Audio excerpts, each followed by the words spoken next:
Watching Sky News. It's Sunday the 25th of April. Our top story this morning. The Foreign Office has been forced to apologise to the Pope after an official document suggested that Britain should mark his visit here later this year by asking him to, amongst other things, open an abortion clinic, bless a gay marriage and apologise for the Spanish Armada. The ideas were included in a paper titled The Ideal Visit Would See. It was distributed to officials in both Whitehall and Downing Street who are preparing for the historic visit in September. The Foreign Secretary David Miliband is said to have been appalled, and the individual responsible for the memo has now been transferred to other duties. Well, our political correspondent Peter Spencer has more details in Westminster.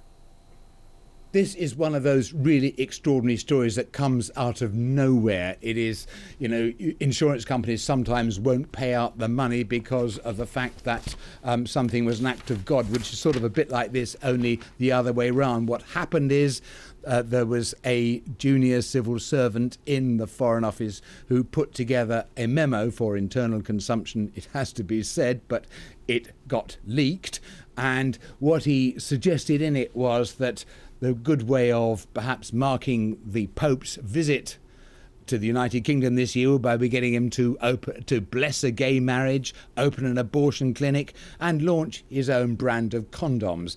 This is about as bad as it gets from the point of view of people who are of the Roman Catholic persuasion, and all would perhaps have been well had it just stayed as a joke between this person and this person's mates, but it's received pretty wide circulation now and it's going to be a great deal wider. David Miliband, the Foreign Secretary, has said he was appalled by it, and indeed Britain's ambassador to the Vatican has actually had to apologise over what was in it.